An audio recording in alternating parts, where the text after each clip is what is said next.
பிஸ்மில்லாஹிர் ரஹ்மானிர் ரஹீம் அல்ஹம்துலில்லாஹி வகஃபா ஸலாத்து வஸ்ஸலாமு அலா இபாதிஹில்லதீன இஸ்தஃபா ஹுசூஸன் அலா அஃதலிஹின் வ ஹாக்கிமின் நபியின் முஹம்மதின் அல் அமீன் வ அலிஹி வஸஹ்பிஹி அஜ்மஈன் அம்மா பஅத். இன்றையிலிருந்து நாம் பார்க்கக்கூடிய வரலாற்று தொடர்.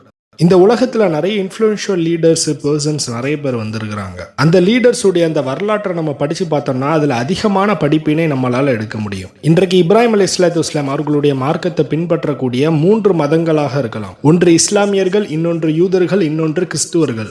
3 மதங்களுமே கலப்படப்பட்டு தான் இருக்குது. இருந்தாலுமே அல்லாஹ் தஆலாவுடைய வேத அறிவை அதிகமா பெற்றிருக்குது இந்த 3 மதங்கள் தான். இந்த 3 மதங்களையுமே பின்பற்றக்கூடியவர்களுக்கு முதல் எடுத்துக்காட்டாக திகழக்கூடியவங்க முஹம்மது நபி ஸல்லல்லாஹு அலைஹி வஸல்லம். இந்த 3 மார்க்கத்தையுமே நம்ம பெர்ஃபெக்ட்டா பின்பற்றணும்னா முதல்ல நம்ம நபிகள் நாயகம் ஸல்லல்லாஹு அலைஹி வஸல்லம் அவங்களுடைய வாழ்க்கை வரலாற்றை தான் நம்ம படிச்சாகணும். அவர்களுக்கு பிறகு அதிகமான படிப்பினை பெறக்கூடிய ஒரு வரலாறுன்னு சொன்னா அது நிச்சயமா மூசா அலைஹிஸ்ஸலாம் அவங்களுடைய வரலாறு. குரான்லே அதிகமான வரலாற்று செய்திகள் யாரை பத்தி வந்திருக்குதுன்னு சொன்னா அதுல முதல்ல மூசா அலைஹிஸ்ஸலாம் அவங்களுடைய வரலாறுகள் தான் இருக்குது. குரான்ல எந்த நபியுடைய பேர் அதிகமா வந்திருக்குதுன்னு சொன்னா அதுலயே முதல்ல மூசா அலைஹிஸ்ஸலாம் அவங்களுடைய பெயர் தான். அதே போன்று குரான்ல அல்லாஹ் தஆலா ஒரு தனி நபரை திட்டி பேசுறது ரொம்ப கம்மியான பேரை தான் அல்லாஹ் தஆலா திட்டி பேசியிருப்பான். அந்த குறிப்பிட்ட நபர்கள்ல 7 பேரை தான் அல்லாஹ் தஆலா பெயரை குறிப்பிட்டு அவர்களை திட்டி பேசியிருப்பான். அந்த 7 பேத்துல 4 பெயர்கள் மூசா அலைஹிஸ்ஸலாம் அவங்களுடைய வரலாற்றுல வரக்கூடிய.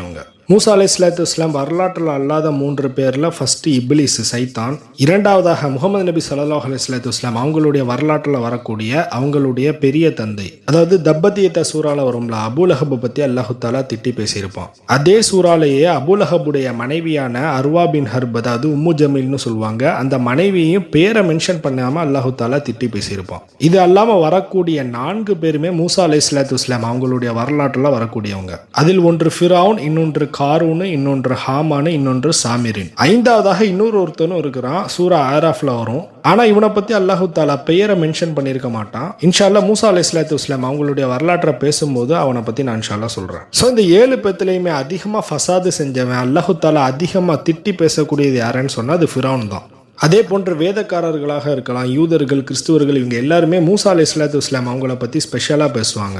எதனாலன்னு சொன்னா மூசா அலைஹிஸ்ஸலாம் காலத்துல தான் அந்த எகிப்து சாம்ராஜ்யம் ஒரு முடிவுக்கு வந்தது. ஃபிரௌனுடைய சாம்ராஜ்யம் வீழ்ந்த பிறகுதான் யூதர்களுடைய சாம்ராஜ்யம் துவங்க ஆரம்பித்தது. முஸ்லிம்களாக இருக்கக்கூடிய நம்ம எப்படி மக்காவுடைய வெற்றியை பெருசா பேசுவோமோ அதே போன்று மூசா அலைஹிஸ்ஸலாம் அந்த யூதர்கள் எல்லாத்துக்குமே ஃப்ரீடம் வாங்கி கொடுத்தனால அவங்க பெருசா பேசுவாங்க. அதே போன்று இதற்கு முன்னாடி நம்ம பார்த்த நூஹ் அலைஹிஸ்ஸலாம் வாழ்ந்த அந்த குமரி கண்டமாக இருக்கலாம், ஹூத் அலைஹிஸ்ஸலாம் வாழ்ந்த இடம், சாலிஹ் அலைஹிஸ்ஸலாம் வாழ்ந்த இடம், ஷுஹைப் அலைஹிஸ்ஸலாம் வாழ்ந்த இடம், லூத் அலைஹிஸ்ஸலாம் வாழ்ந்த இடம், இந்த இடத்தை எல்லாத்தையுமே அல்லாஹ் தஆலா அழித்துட்டான். அப்படி அழிச்சதுனால அங்க இருக்கக்கூடிய டூல்ஸ், போட்டரிஸ், பில்டிங்ஸ், லேண்ட்ஸ்கேப்ஸ், இது எல்லாத்தையுமே ஈவன் எஸ்கவேஷன் ப்ராசஸ்ல கூட நம்மளால இன்டர்பிரேட் பண்ண முடியாது. சமுதாயம் வாழ்ந்த இடத்த கூட ரொம்ப கம்மியாக தான் டிஸ்கவர் பண்ணியிருக்கிறாங்க.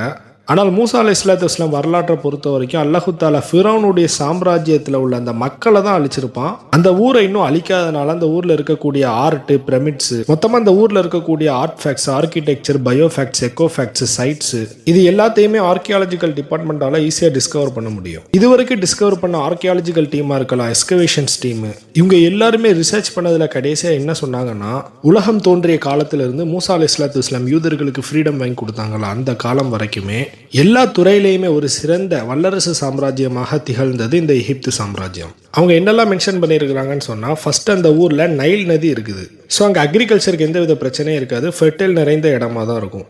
அடுத்ததா மோனுமெண்டல் கன்ஸ்ட்ரக்ஷன்ல பெஸ்டா இருந்த சாம்ராஜ்யம் இவங்க தான். அதாவது ஜாமெட்ரிக்கல் ஆர்க் மூலமா பெரிய பெரிய பிரமிட்ஸை கன்ஸ்ட்ரக்ட் பண்ணுவாங்க. அதே போன்ற அறிவியல் துறை, கணிதம், மருத்துவத்துறை, மிலிட்டரி, ட்ரேடு, இதுலெல்லாம் சிறந்த சாம்ராஜ்யமா இருந்திருக்கிறாங்கன்னு சொல்றாங்க. இது எல்லாத்துக்கும் மேல அவங்க ரெக்கார்டை மெயின்டைன் பண்ணக்கூடிய மக்களா இருந்திருக்கிறாங்க. அதாவது பிரமிட்ல இருக்கக்கூடிய ஆர்ட் மூலமா அங்க உள்ள காலங்கள்ல யார் யாரெல்லாம் எந்தெந்த பிரமிடை கட்டினா அப்படிங்கிறத ஃபுல்லாத்தையுமே அவங்க ரெக்கார்ட் மெயின்டைன் பண்ணியிருக்கிறாங்க. ஸோ எடுத்த உடனே மூசா அலைஹிஸ்ஸலாம் அவங்களுடைய வரலாற்றுக்கு போறதுக்கு முன்னாடி இந்த சாம்ராஜ்யம் எப்படி தோன்றியது, எந்தெந்த காலத்துல எந்தெந்த குழப்பங்கள்லாம் உருவாச்சு, மொத்தத்துல மூசா அலைஹிஸ்ஸலாம் காலத்துக்கு முன்பு நடந்த ஹைலைட்ஸான ஈவெண்ட்ஸ் எல்லாம் பார்த்துட்டு நம்ம வருவோம்.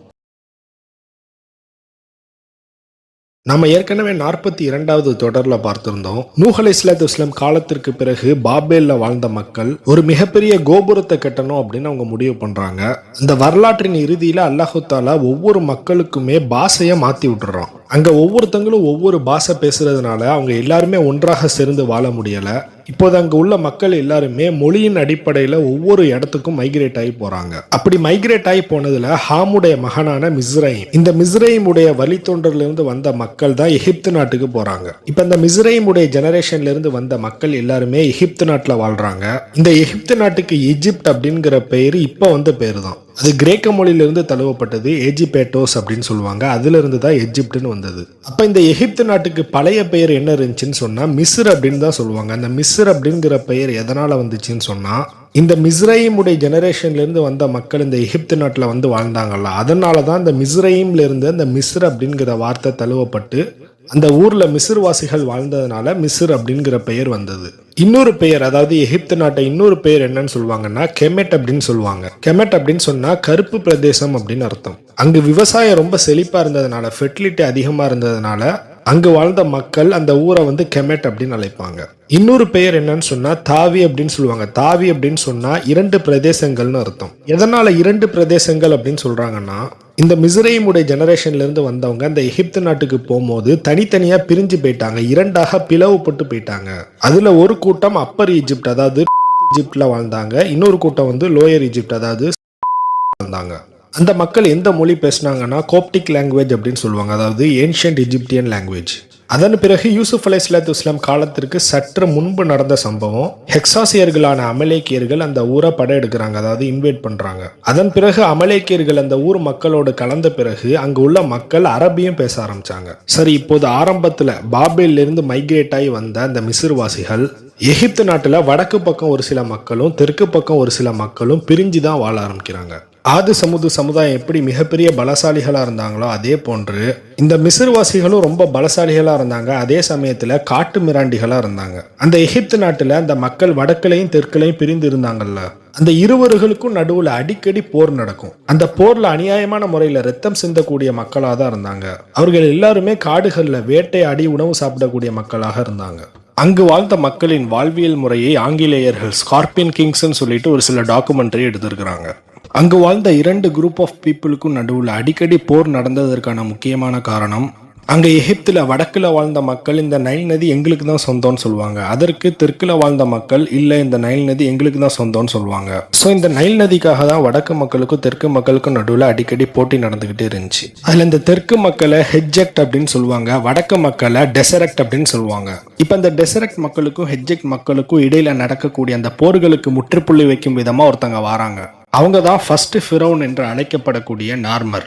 நாம ஏற்கனவே சொல்லியிருந்தோம், இந்த ஃபிரௌன் அப்படிங்கிற பெயர் ஒரு தனி நபரை குறிக்காது, ஒரு சாம்ராஜ்யத்துல அரசரா உட்காரக்கூடிய அந்த பொறுப்பை குறிக்குது. இந்த நார்மர் அப்படிங்கிறவன் அப்பர் ஈஜிப்ட் அதாவது நார்த் ஈஜிப்டை சேர்ந்தவன். இவன் ஒரு பெரிய படையை திரட்டி கொண்டு சவுத் ஈஜிப்டை கம்ப்ளீட்டா கான்கோர் பண்றான். இது கிட்டத்தட்ட நம்ரூத் என்ன பண்ணானோ அதே போன்றுதான் 42வது தொடர்ல பார்த்தோம்னா, அதாவது பாபேல்ல இருந்து ஒரு பெரிய படையை திரட்டி கொண்டு நம்ரூத் அசிரியா தேசத்துல போய் அந்த இடத்துல வாழ்ந்து கொண்டிருந்த அந்த மக்களை அப்படி கம்ப்ளீட்டா கான்கர் பண்றாங்க. அந்த இடத்துல ஒரு யூனிஃபைடா, அதாவது சுத்தி இருக்கக்கூடிய சாம்ராஜ்யத்தை எல்லாத்தையுமே இணைத்து ஒரு சாம்ராஜ்யமா நம்ரூத் ஆட்சி செஞ்சான். அதே வேலையை தான் இந்த நார்மர் அப்படிங்கிறவங்களும் எஜிப்ட்ல பண்றாங்க. அதாவது நார்த் ஈஜிப்ட் சவுத் ஈஜிப்ட் அப்படி பிரிஞ்சு இருந்ததை போர் செய்து 2 ஈஜிப்டையும் ஒன்னாக்குறாங்க. இன்னுமா நார்த் சவுத் அப்படிங்கிற பிரிவே கிடையாது, எல்லாருமே நைல் நதியில போய் தண்ணி எடுத்துக்கலாம். இந்த ஒட்டுமொத்த எஜிப்டுக்குமே நார்மர் தான் ஃபிரௌன் அப்படின்னு சொல்லிட்டு அங்க ஆட்சி அப்படி துவங்குது. இந்த யூனிஃபிகேஷன் மூலமா தான் முதல்ல அந்த ஃபிரௌன் அரசு அப்படின்னு சொல்லிட்டு அதுல மன்னர்கள்லாம் வர ஆரம்பிக்கிறாங்க. இப்ப இந்த நார்மர் எஜிப்ட்ல எந்த இடத்துல தன்னுடைய ஹெட் குவார்ட்டர்ஸை ஃபார்ம் பண்றாங்கன்னா, சவுத் சைடு நைல் நதி பக்கத்துல ஒரு டெல்டா ரீஜன் இருக்கும். அந்த இடத்துல ஃபெர்டிலிட்டி அமோகமா இருக்கிறதுனால அந்த இடத்துல நார்மர் தன்னுடைய ஹெட் குவார்ட்டர்ஸை ஃபார்ம் பண்றாங்க. இப்போ ஃபிரௌனுடைய எரா ஸ்டார்ட் ஆன பிறகு அதை தொடர்ந்து நிறைய மன்னர்கள் வர ஆரம்பிக்கிறாங்க. அதுக்கு முன்னாடி வரைக்கும் அந்த மக்கள் போர்கள்லையும் வேட்டையாடுவதிலேயும் ரொம்ப பிஸியா இருந்தவங்க இப்போ north Egypt south Egypt unify ஆன பிறகு அதிகமாக கலைகளுக்கு முக்கியத்துவம் கொடுக்க ஆரம்பிக்கிறாங்க. அதாவது ஆர்கிடெக்சர், ஐகானோகிராஃபி, இதை மாதிரி ரெக்கார்ட்ஸ் அவங்க மெயின்டைன் பண்ண ஆரம்பிக்கிறாங்க. சரி, இப்போது அந்த காலகட்டம் வரைக்கும் அந்த மக்கள் எதை வணங்கி வந்தாங்க அப்படின்னு கேட்டா, அவர்கள் அசிரிய தேசத்தில் இருக்கும்போது எந்த போலி கடவுள்களை வணங்கினாங்களோ அதே கடவுள்கள் தான், அதாவது பால் மர்தூக்கை தான் வணங்கிட்டு இருந்தாங்க. இந்த பால் அப்படின்னா நம்ம என்னன்னு ஏற்கனவே சொல்லியிருந்தோம், இது வந்து ஒரு காளை கன்று சிலை போன்று இருக்கும். இப்போ எப்படி காலம் செல்லுது, நிறைய மன்னர்கள் வராங்க. இப்போ அந்த ஊர்ல ஒசைரிஸ் அப்படின்னு சொல்லிட்டு ஒருத்தர் வராரு. இந்த ஒசைரிஸ் மன்னரா இருந்தாரா அப்படி இல்லாட்டி இளவரசரா இருந்தாரா அப்படிங்கிறது எக்ஸாக்டா எனக்கு தெரியல. மேபி இளவரசரா இருக்கிறதுக்கு நிறைய வாய்ப்புகள் இருக்கு. பட் அந்த ஊரில் உள்ள மக்கள் எல்லாருக்குமே எப்படி விவசாயத்தை முறையாக பண்ணுறது அப்படிங்கிறத இந்த ஒசைரிஸ் தான் கற்றுக் கொடுக்குறாங்க. இதனால் அந்த எகிப்தில் வாழ்ந்த மக்கள் எல்லாருமே அந்த ஒசைரிஸ் மேலே மிகப்பெரிய லெவலில் மதிப்பு மரியாதையும் வச்சுருந்தாங்க. இப்போ இந்த ஒசைரிஸுடைய தம்பி செயித் அப்படிங்கிறவங்க மிகப்பெரிய பலசாலியாக இருந்தாங்க. அதாவது ஒசைரிஸும் செயித்தும் அண்ணன் தம்பி. ஒசைரிஸுடைய ஐடென்டிட்டி என்னன்னா, அந்த ஊரில் இருக்கக்கூடிய மக்கள் எல்லாருக்குமே விவசாயத்தை கற்றுக் கொடுத்து ஒரு மிகப்பெரிய லெவலில் ஒரு செல்வாக்கு நிறைந்தவராக இருக்கிறாங்க. செயித் அப்படிங்கிறவங்க ஒரு வாரியராக, அதாவது பலசாலியாக இருக்கிறாங்க. இப்போ அந்த மக்களுக்கு மத்தியில் ஒசைரிஸ்க்கு மிகப்பெரிய லெவலில் மதிப்பு மரியாதையும் வந்ததுனால செயித் அந்த ஒசைரிஸை பார்த்து பொறாமப்படுறாரு. போக போக அந்த பொறாமை கொலையில் வந்து முடியுது. அந்த செயித் அப்படிங்கிறவங்க அவங்களுடைய அண்ணனான ஒசைரிஸை கொலை பண்ணிடுறாங்க. கொலை செய்த உடனே அவங்க அண்ணனுடைய பாடியை நைல் நதியில வீசிடுறாங்க. இப்ப செயித் அவங்க அண்ணன் ஒசைரிஸை கொலை பண்ண பிறகு அந்த ஊருடைய அந்த ராஜ்யத்தையும் கைப்பற்றிடுறாங்க. இப்ப அந்த எகிப்து ரீஜியன் ஃபுல்லா செயித் தான் ஃபிரௌன், அதாவது கிங்கா இருக்கிறாங்க. இப்போ இன்னொரு விஷயத்தை புரிஞ்சுக்கணும். இந்த ஒசைரிஸ்க்கும் செயித்துக்கும் ஒரு சிஸ்டர் உண்டு. அந்த சிஸ்டருடைய பேரு ஐசிஸ். இப்போ செயித் ஒசைரிஸை கொலை பண்ண உடனே ஒசைரிஸ்க்கு ஒரு மகன் உண்டு. அவங்களுடைய பேரு ஹாரிஸ். இப்போது தந்தையான ஒசைரிஸ் இறந்த பிறகு இந்த ஹாரிஸ் யார்கிட்ட வளர்றாங்கன்னு சொன்னால் அவங்களுடைய ஆன்டி, அதாவது மாமியான இசிஸ் கூட தான் வளர்றாங்க. இப்போ அந்த ஆன்டி இசிஸ் வந்து ஒசைரிஸுடைய மகனான ஹாரிஸ்க்கு எப்படிலாம் பேட்டில் பண்ணணுங்கிறத ஃபுல்லாக கற்றுக் கொடுக்குறாங்க. இப்போ ஹாரிஸ் வளர்ந்த பிறகு அவங்க ஒரு பெரிய படையை திரட்டி கொண்டு தன்னுடைய தகப்பனை கொலை பண்ணதுக்கு ரிவெஞ்ச் எடுக்கிறாங்க. யாரை ரிவெஞ்ச் எடுக்கிறாங்கன்னா அவங்களுடைய பெரிய தந்தையான செயித்தை வந்து ரிவெஞ்ச் எடுக்கிறாங்க. அதே போன்று இந்த இசிஸை பற்றி ஒரு சில ஹிஸ்டாரிக்கல் எவிடன்ஸில் என்ன போட்டிருக்குதுன்னு சொன்னால், இந்த இசிஸ் வந்து ஒரு சூனியக்காரின்னு போட்டிருக்குது.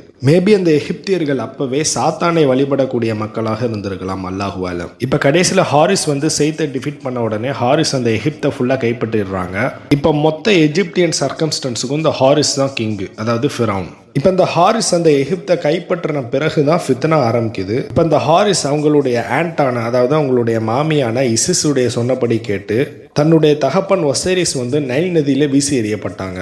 அந்த வீசி எறியப்பட்ட அந்த பாடி அப்படி எடுத்து பிரிசர்வ் பண்ண ஆரம்பிக்கிறாங்க. இது எதனாலன்னு சொன்னா, ஏற்கனவே அந்த எகிப்தியன் மக்களுக்கு மத்தியில் ஒசைரிஸ்க்கு ரொம்ப செல்வாக்கு அதிகம். இது எப்படின்னு சொன்னா, ஏற்கனவே நம்ம நூஹ் அலைஹிஸ்ஸலாத்து வஸ்ஸலாம் அவங்களுடைய வரலாறுல பார்த்துருக்கிறோம்ல. அதாவது வத்துன்னு சொல்லிட்டு ஒரு தலைவர் வந்தார். அவர் இறந்த பிறகு அந்த மக்கள் அவரை கடவுளாக்க ஆரம்பிச்சாங்க அப்படின்னு சொல்லிட்டு. அதே போன்றுதான் இந்த எகிப்தியன் மக்கள் இந்த ஒசைரிஸை ஒரு மிகப்பெரிய லெவலில் கடவுள் மாதிரி பார்க்க ஆரம்பிச்சாங்க. ஏன்னு சொன்னா, இந்த ஒசைரிஸ் தான் அந்த எகிப்து நாட்டில் உள்ள மக்களுக்கு ஃபுல்லா அக்ரிகல்ச்சர் டெக்னிக்ஸை கற்றுக் கொடுக்குறாங்க. அதனால அந்த எஜிப்தியன் ரீஜியன் ஃபுல்லா ஒரு ஃபெர்டைல் நிறைந்த, அதாவது செழிப்பு மிக்க நாடாக மாறியது. அதனால இந்த ஒசைரிஸால தான் தன்னுடைய ஊர் செழிப்பா மாறியதுன்னு சொல்லிட்டு இந்த ஒசைரிஸ் மீது அந்த மக்கள் ரொம்ப அளவு கடந்த அன்பு வச்சிருந்தாங்க. அந்த அன்பு தான் காலப்போக்கில் ஒரு மிகப்பெரிய ஒரு ஃபசாதா மாறுது. அது எப்படின்னு சொன்னா, இந்த ஹாரிஸும் இசிஸும் சேர்ந்து நைல் நதியில் இருக்கக்கூடிய அந்த ஹாரிஸுடைய தந்தையுடைய ஒசைரிஸுடைய பாடியை எடுக்கிறாங்க. இந்த இசிஸ் வந்து ஒரு விட்ச் அப்படின்னு சொல்லிட்டு நம்ம ஆல்ரெடி சொல்லியிருந்தோம். அதாவது ஷார்ட்டா சொல்லணும்னா, இசிஸ் வந்து சைத்தான் சொன்னபடி கேட்பாங்க. கிங்கா இருக்கக்கூடிய ஹாரிஸ் வந்து இசிஸ் சொன்னபடி கேட்டாரு. இப்படிதான் இப்லீஸ் அங்க உள்ள மக்களை வந்து வழிகெடுத்து இருக்கிறான். ஹாரிஸ் எதனால தன்னுடைய ஆன்டி சொன்னபடி பிளைண்டா கேட்டு நடந்தாங்கன்னு சொன்னா, இசிஸ் தான் ஹாரிஸுடைய தந்தையான ஒசைரிஸ் இறந்து போனதுக்கு ரிவெஞ்ச் எடுக்கிறதுக்கு ஹெல்ப் பண்ணியிருப்பாங்க. தன்னுடைய ரிவெஞ்சுக்கு ஹெல்ப் பண்ணதுனால இந்த ஹாரிஸும் இசிஸை பிளைண்டா நம்ப ஆரம்பிச்சிட்டாங்க. இப்போ ஃபர்ஸ்ட் டைம் அந்த ஊரில் ஒரு மிகப்பெரிய ஃபித்னா தோன்றுச்சு. அது என்னன்னு சொன்னால், இந்த ஒசைரிஸுடைய பாடியை அப்படியே ப்ரிசர்வ் பண்ணி ஒரு பாக்ஸில் வச்சுருவாங்க. அது மட்டும் இல்லாமல் அந்த பாடி பக்கத்தில் ஒரு சில சாட்டானிக் ரிச்சுவல்ஸு, ஒரு சில டிஸ்கஸ்டிங் ரிச்சுவல்ஸ் எல்லாம் அங்கே மெயின்டைன் பண்ணுவாங்க. அதே மாதிரி அந்த பாடியில் இருக்கக்கூடிய இன்டர்னல் ஆர்கன்ஸையும் ரிமூவ் பண்ணிடுவாங்க. ஏன்னு சொன்னால், அந்த பாடி டீகே ஆகாமல் இருக்கு. இப்போ அந்த ஒசைரிஸுடைய பாடி அந்த பாக்ஸில் போட்டு வச்ச உடனே மக்கள் எல்லாருமே அதை வணங்க ஆரம்பிச்சாங்க. இது வரைக்கும் எங்கேயுமே இல்லாமல் எகிப்தில் ஒரு புது ஃபித்னாவாக தோன்றி இருக்கு. இது கிட்டத்தட்ட ஒரு சமாதி வழிபாடு மாதிரி தான். மாலிக் இமாம் எழுதின முஅத்தா புத்தகத்தில் பதிவு செய்யப்பட்டுள்ளது. யாரெல்லாம் கிரேவ்ஸ், அதாவது சமாதிகளை கடவுள் மாதிரி நினைத்து அதை வணங்க ஆரம்பித்தார்களோ அவர்கள் மீது நபிகள் நாயகம் ஸல்லல்லாஹு அலைஹி வஸல்லம் சாபமிட்டிருக்காங்க. அவங்க ஏன் அப்படி சொல்லியிருக்காங்கன்னா, இது ஏற்கனவே இந்த ஃபிரௌனுடைய காலத்தில் இந்த எகிப்தியன் மக்கள், கிப்தியர்கள் இதை பண்ணதுனால தான் நபிகள் நாயகம் ஸல்லல்லாஹு அலைஹி வஸல்லம் நம்மளுக்கு இதை தடை செஞ்சிருக்கிறாங்க. லிக்கா செய்வதற்கு, அதாவது ஜியாரத்து பண்றதுக்கு அனுமதி உண்டு. ஆனால் அவங்க இறந்து போன அந்த சமாதியை உயர்த்தி அதை வந்து பள்ளிவாசல் மாதிரி ஆக்குறது, அப்படி இல்லாட்டி ஒரு சென்டிமெண்டல் இடம் மாதிரி கிரியேட் பண்ணி மக்கள்லாம் அங்கே வந்து போனாங்கன்னா அது ஒரு மிகப்பெரிய பாவமா அவங்க மீது சாப விட்டுருக்காங்க நபிகள் நாயகம் ஸல்லல்லாஹு அலைஹி வஸல்லம். இப்போ நீங்கள் கேட்கலாம், நபிகள் நாயகம் ஸல்லல்லாஹு அலைஹி வஸல்லம் அவங்களுடைய ரவுதா ஷெரீஃபை போய் ஜியாரத்து பண்ணுறாங்களே, இது அனுமதிக்கப்பட்டதா அப்படின்னு உங்களுக்கு சந்தேகம் எழும்பலாம்.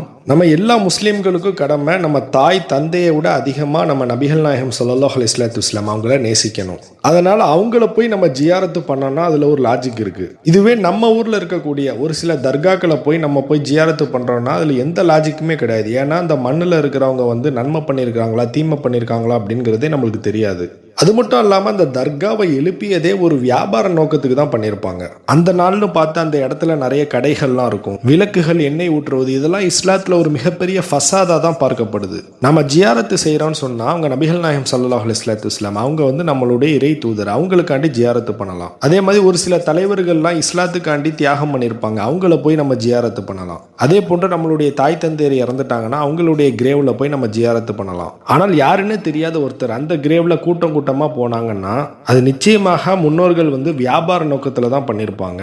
அந்த விஷயங்களுக்கு நம்ம துணை போனோம்னு சொன்னால் அந்த பிதஅத்துகளுக்கு நம்மளுக்கு பங்கு உண்டு. அதே போன்று இப்போ இருக்கக்கூடிய நிறைய முஸ்லீம்கள் அவங்களுக்கு இஸ்லாமிய அடிப்படை கூட தெரியாமல் இருப்பதற்கு முக்கியமான காரணம் இந்த தர்காக்களுக்கு சென்று பாத்தியா ஓதுறது, மௌலூது ஓதுறது, இதுதான் தீனுன்னு நினச்சிக்கிட்டாங்க. இந்த விஷயங்கள்லேயே அவங்க செட்டில்டாக இருக்கிறதுனால அவங்களுக்கு உண்மையான இஸ்லாம்னா என்ன அப்படிங்கிறது அவங்களுக்கு தெரியாமே இருந்துருது. அதே போன்ற நான் முஸ்லீம்களுக்கும் இந்த இஸ்லாம்னா என்னங்கிறது தெரியாமல் இருக்கிறதுக்கு இந்த தர்காக்கள் தான் மெயின் ரோல் பிளே பண்ணுது. நாமளே ஒரு சில பேர்கிட்ட இஸ்லாத்தை போய் நம்ம தாவா பண்ணியிருப்போம், அதற்கு அவங்க சொல்லியிருப்பாங்க, நாங்கள் சிலைகளை வணங்குறோம், நீங்கள் சமாதியை வணங்குறீங்க, ரெண்டுக்கு என்ன டிஃப்ரென்ஸ்ன்னு கேட்டிருப்பாங்க. ஸோ நான் முஸ்லீம்களுக்கு மத்தியில் இஸ்லாத்துடைய புரிதல்களை இந்த தர்காக்கள் கம்மி பண்ணுதுங்கிறத நம்ம புரிஞ்சுக்கணும். அதே போன்ற நபிகள் நாயகம் ஸல்லல்லாஹு அலைஹி வஸல்லம் நம்மளுக்கு கட்டளையிட்டு இருக்கிறாங்க, லா தஷித்துர் ரிஹால் இல்லா ஸலாஸத ஃபில் மசாஜித். மூன்று விஷயத்துக்கு மட்டும்தான் நீங்கள் நியத்து வைத்து பயணம் செய்ய வேண்டும்னு நம்மளுக்கு கட்டளையிட்டு இருக்கிறாங்க. அதாவது மசாயில் சட்டங்களில் தூரமாக ஏதாவது ஒரு பள்ளிவாசல் இருக்குதுன்னா அந்த பள்ளிவாசல்களுக்கோ தர்காக்களுக்கோ நம்ம நியத்து வச்சு பயணம் செய்யக்கூடாது,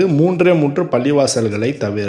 அந்த 3 பள்ளிவாசல்கள் எதுலான்னு சொன்னால் அதில் ஒன்று மஸ்ஜிதுல் ஹராம், இன்னொன்று மஸ்ஜிதே ஹாதா அதாவது மஸ்ஜிதுல் நபவி, இன்னொன்று மஸ்ஜிதுல் அக்ஷல் முபாரக். இந்த 3 பள்ளிவாசல்களை தவிர மற்ற எந்த பள்ளிவாசலுக்கும் நம்ம நியத்து வைத்து செல்லக்கூடாது. ஏன்னு சொன்னால் அந்த பள்ளிவாசல்களில் எந்த சிறப்பும் கிடையாது, எந்தவித வரலாறுகளும் கிடையாது அப்படிங்கிறத நம்மளுக்கு உணர்த்துறாங்க.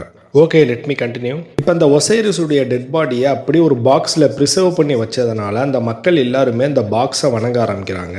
இதை தொடர்ந்து அங்கு வரக்கூடிய எல்லா மன்னர்களுமே தான் இறந்த பிறகு தன்னுடைய பாடியை ஒரு பாக்ஸ்குள்ள அப்படி வைத்த பிறகு மக்கள் எல்லாருமே அதை வந்து வணங்கணுங்கிற மாதிரி கட்டளையிட்டாங்க.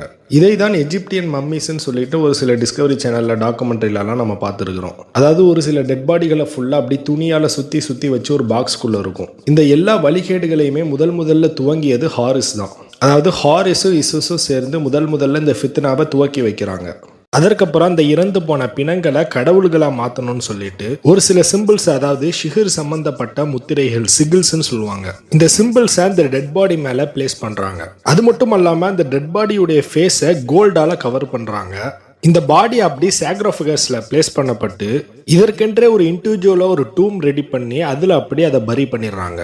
எப்படி நம்ரூத்துடைய காலத்தில் பால் அப்படிங்கிற சிலைக்காக வேண்டி ஒரு மிகப்பெரிய கோவில் அவன் எழுப்பினானோ, அதே போன்று இந்த இறந்து போன ஃபிரௌன்களுக்காக வென்றே ஒரு கோவில்கள் எழுப்பப்படுது. அந்த கோவில்கள் தான் நம்ம இப்போ பிரமிடுன்னு சொல்லிட்டு இருக்கிறோம். இப்படி ஒவ்வொரு ஃபிரௌன் ராஜாக்கள் மரணிக்கும் போது, இல்லாட்டி அந்த ஃபிரௌன் குடும்பத்தை சேர்ந்த ஒரு குடும்பத்தில் உள்ளவங்க நிறைய பேர் மரணிக்கும் போது அவங்கள இந்த ப்ராசஸில் மம்மிஃபை பண்ணி அப்படி பிரமிடாக கட்டிடுவாங்க. அதனை தொடர்ந்து வரக்கூடிய மக்கள் இவங்கெல்லாம் முன்னோர்கள், இவர்கள்லாம் கடவுள்கள் அப்படின்னு சொல்லிட்டு அவங்கள வணங்க ஆரம்பிச்சிருவாங்க. நவீன ஆய்வாளர்கள், ஆர்கியாலஜிஸ்ட் இவங்கெல்லாம் என்ன சொல்றாங்கன்னா, ஃபேரோ ஜோசர் அவருடைய பிரமிடு தான் முதல்ல கட்டப்பட்டதுன்னு சொல்றாங்க. பட் மேட்டர் ஆஃப் ஃபேக்ட் அதற்கு முன்னாடி நிறைய பிரமிடுகள் கட்டப்பட்டிருக்கலாம். அல்லாஹ் ஆலம். கிட்டத்தட்ட 30 சென்ச்சுரிஸ் இந்த ஃபிரௌனிக் எம்பையர் எக்ஸிஸ்டாக இருந்திருக்குன்னா பார்த்துக்கோங்க. அதற்கப்புறம் அந்த ஃபிரௌனுடைய எம்பையர் அப்படி கண்டினியூ ஆகிட்டு தான் இருக்குது. அதற்கப்புறம் இப்ராஹிம் அலைஹிஸ்ஸலாம் அவங்களுடைய வரலாற்றில் நடந்த சம்பவம் தொடர் 63 பேசியிருப்பேன். இப்ராஹிம் அலைஹிஸ்ஸலாம், சாரா அலைஹிஸ்ஸலாம் 2 பேருமே கனான் தேசத்திற்கு வந்த பிறகு அவங்க அங்கே கனான் தேசத்தில் வாழ்ந்துட்டு இருந்தாங்க. அப்போ அந்த டயத்தில் பஞ்சம் ஏற்பட்டுரும். ஸோ அங்கே பஞ்சம் ஏற்பட்டதுனால இப்ராஹிம் அலைஹிஸ்ஸலாம், சாரா அலைஹிஸ்ஸலாம் அவங்க 2 பேருமே தான்கிட்ட இருக்கக்கூடிய ஒரு சில பொருட்களை எகிப்தில் கொடுத்துட்டு எக்ஸ்சேஞ்ச் பண்ணிட்டு வரலாம் அப்படின்னு போயிருப்பாங்க. அதாவது அப்போ உள்ள காலங்களில் பண்டமாற்று முறை தானே இருக்கும், பாட்டர் சிஸ்டம். அது அப்போ அந்த எகிப்து தேசத்தில் ஒரு பகுதியில் அபிமலிக்னு ஒருத்தன் கவர்னராக இருந்திருப்பான். அப்போதுதான் அவ சாரா அலைஹிஸ்ஸலாம் அவர்கள் மீது தவறாக நடந்து கொள்ள முயற்சி செய்வான். அதன் பிறகு அல்லாஹு தாலாவுடைய அற்புதம் மூலமா அவனுடைய உடலை அப்படி பேரலைஸ் பண்ணி அவங்க அங்கே இதுலேருந்து தப்பிச்சிருவாங்க. இதை பற்றி நான் டீட்டெயிலாக 63வது தொடரில் பேசியிருப்பேன். அது மட்டும் இல்லாமல் அந்த தொடரில் இப்ராஹிம் அலைஹிஸ்ஸலாத்து வஸ்ஸலாம், சாரா அலைஹிஸ்ஸலாத்து வஸ்ஸலாம் அவங்க 2 பேருமே ஊர் தேசத்திலிருந்து பயணத்தில் இருக்கும்போது இந்த சம்பவம் நடந்திருக்கும்னு சொல்லியிருப்பேன். அப்படி அந்த பயணத்தில் இருக்கும்போது அந்த சம்பவம் நடந்தது அப்படிங்கிறது ஒரு கருத்து. இன்னொன்று, அவங்க கனான் தேசத்தில் செட்டில் ஆயிட்டாங்க. செட்டில் ஆன பிறகு பஞ்சம் ஏற்பட்டதுனால மறுபடியும் எகிப்துக்கு போனாங்க அப்படிங்கிறது இன்னொரு கருத்து. இப்போ அல்லாஹு தாலா சாரா அலைஹிஸ்ஸலாத்து வஸ்ஸலாம் அவங்கள காப்பாற்றிய உடனே இப்ராஹிம் அலைஹிஸ்ஸலாத்து வஸ்ஸலாம் ஒரு முன்னறிவிப்பு செய்வாங்க. அதாவது என்னுடைய ஜெனரேஷன்ல இருந்து ஒரு நபி தோன்றுவாங்க, அவங்க இந்த ஃபிரௌனுடைய அந்த எம்பையரை கம்ப்ளீட்டா அழிச்சிருவாங்க அப்படின்னு முன்னறிவிப்பு செய்வாங்க. இந்த ஃபோர்காஸ்ட், இந்த முன்னறிவிப்புடைய ஆர்ஜின் தான் யூசுப் அலைஹிஸ்ஸலாத்து வஸ்ஸலாம் குழந்தையா இருக்கும் போதே எகிப்து தேசத்திற்கு அடிமையா விற்கப்பட்டது, அங்க போய் சிறையில கஷ்டப்பட்டது எல்லாமே. ஸோ அல்லாஹு தாலா இஸ்ரவேலர்களுடைய சந்ததியில் வரக்கூடிய ஒரு நபியை வச்சு தான் அல்லாஹு தாலா இந்த கிப்தி சமுதாயத்தை அழிக்கிறான். இப்போது யூசுப் அலைஹிஸ்ஸலாத்து வஸ்ஸலாம் குழந்தையாக அடிமையாக எகிப்துக்கு போறதுக்கு முன்னாடி ஒரு சம்பவம் நடக்குது. அதுதான் ஹெக்சாசியர்களுடைய படையெடுப்பு. இந்த ஹெக்சாசியர்கள் அமலேக்கியர்கள்னு சொல்லிட்டு நான் ஏற்கனவே சொல்லியிருந்தேன். இந்த அமலேக்கியர்களும் இப்ராஹிம் அலைஹிஸ்ஸலாத்து வஸ்ஸலாம் அவங்களுடைய ஜெனரேஷன்லேருந்து வரக்கூடியவங்க. சரி, இப்போ இந்த அமலேக்கியர்கள் இப்ராஹிம் அலைஹிஸ்ஸலாத்து வஸ்ஸலாம் அவங்களுடைய ஜெனரேஷன்லேருந்து வந்தவங்கிறதுனால அவர்கள் ஒரு சில கண்டுபிடிப்புகள், நிர்வாகம் எப்படியெல்லாம் செய்யணுங்கிற முறையை அங்கே எகிப்தியர்களுக்கு கற்றுக் கொடுக்குறாங்க. இன்னொரு விஷயத்தை புரிஞ்சுக்கணும், இந்த அமலேக்கியர்கள் எஜிப்டை படையெடுத்த பிறகு அவங்க நார்த் எஜிப்டை மட்டும் தான் ஆட்சி செய்கிறாங்க. சவுத் எஜிப்ட் ஃபுல்லாக கிப்தியர்கள் கையில் தான் இருக்குது. கிட்டத்தட்ட 100 வருடங்கள் அமலேக்கியர்கள் எகிப்தை ஆட்சி செஞ்சாங்கன்னு சொல்லிட்டு இஸ்லாம் அல்லாத வரலாற்று நூட்களில் பதிவு செய்யப்பட்டுள்ளது. இப்போ யூசுப் அலைஹிஸ்ஸலாத்து வஸ்ஸலாம் அந்த அமலேக்கியர்களுக்கு கீழே தான் கவர்னராக வராங்க, அதாவது ஃபினான்ஷியல் மினிஸ்டராக வராங்க. அவங்க ஃபினான்ஷியல் மினிஸ்டராக இருந்தாலும் ஒட்டுமொத்த எஜிப்டுமே அவங்க கண்ட்ரோலில் தான் இருந்தது. அந்த நாட்டில் நேச்சுரலாக ஏற்பட்ட அனைத்து ஃபினான்ஷியல் கிரைசஸையுமே அன்டாங்கிள் பண்ணக்கூடிய ப்ராசஸில் ஈடுபடுறாங்க. இந்த 100 வருடங்களில் கிப்தியர்கள் யூசுப் அலைஹிஸ்ஸலாத்து வஸ்ஸலாம் அவங்களுடைய நிர்வாக திறமையை, அமலேக்கியர்கள்ட்ட இருந்து பார்த்த புதிய புதிய கண்டுபிடிப்புகள், குறிப்பாக ஹார்ஸ் ட்ரான் சேரியட், அதாவது குதிரையால இழுக்கப்படக்கூடிய அந்த ரதம், இந்த 100 வருடங்கள்ல இது எல்லாமே அவங்களுக்கு ரொம்ப புதிதா இருக்குது. இப்ப நவீன அறிஞர்களுடைய கால்குலேஷன் படி 1550 பிசி, அதாவது கிட்டத்தட்ட 100 வருடங்கள் அந்த அமலேக்கியர்கள் ஆட்சி செஞ்சிருக்காங்க. இந்த 100 வருடம் முடிந்த பிறகு சவுத் எஜிப்ட்ல இருக்கக்கூடிய, அதாவது ஆல்ரெடி அங்க கிப்தியர்கள் தான் ஆட்சி செஞ்சுட்டு இருந்தாங்க, அவங்க இந்த அமலேக்கியர்களுக்கு எதிராக போர் செய்யறாங்க. அதே போன்று நார்த் சைட்ல இருக்கக்கூடிய கிப்தியர்களும் எந்த மைண்ட் செட்ல இருந்தாங்கன்னா, இந்த நாட்டுல நாங்க தான் காலங்காலமா இருந்திருக்கிறோம், இது எங்களுடைய சொந்த நாடு, நீங்க என்னை ஆட்சி செய்வது அப்படிங்கிற ஒரு நோக்கத்துல தான் இருந்தாங்க. அதாவது நம்ம ஊர்ல தாய்நாடு மொழிப்பற்றுன்னு சொல்லிட்டு புரட்சி செய்யறாங்கல்ல, அதே போன்றுன்னு எடுத்துக்கலாம். ஆனால் இந்த உள்நாட்டில் இருக்கக்கூடிய கிப்தியர்களுக்கு புரியல, இந்த 100 வருடங்களுமே நாம இந்த அமலேக்கியர்களுடைய கண்டுபிடிப்புகளுக்கு கீழே வாழ்ந்திருக்கிறோம். குறிப்பாக யூசுப் அலைஹிஸ்ஸலாத்து வஸ்ஸலாம் அவங்க இல்லைன்னா நிச்சயமாக நம்ம பஞ்சத்துல ரொம்ப கஷ்டப்பட்டிருப்போம். நிர்வாகம் பண்ணக்கூடிய நாலேஜ் நம்ம விட இப்ராஹிம் அலைஹிஸ்ஸலாத்து வஸ்ஸலாம் அவங்களுடைய சந்ததிகளுக்கு தான் இருக்குது அப்படிங்கிறது அவங்களுக்கு புரியல. ஒரு சைடு கிப்தியர்கள் உள்நாட்டுல இருந்து கிளர்ச்சி பண்ணாங்க, மறுபுறத்துல சவுத் சைட்ல இருந்து பெரிய கிப்தியர்கள் படை வருது. இப்ப அமலேக்கியர்களால சமாளிக்க முடியல, அவங்க அந்த போர்ல தோற்று போறாங்க. இப்ப அமலேக்கியர்கள் கையில ஆட்சி இருந்தது, அவங்களுக்கு கீழே தான் பனி இஸ்ரவேலர்கள் வேலை பார்த்தாங்க. இப்ப கிப்தியர்கள் அந்த போர்ல ஜெயிச்சதுனால இப்ப அமலேக்கியர்கள், பனி இஸ்ரவேலர்கள் இவங்க எல்லாருமே எகிப்தியர்களுக்கு கீழே அடிமைகளா மாற ஆரம்பிக்கிறாங்க.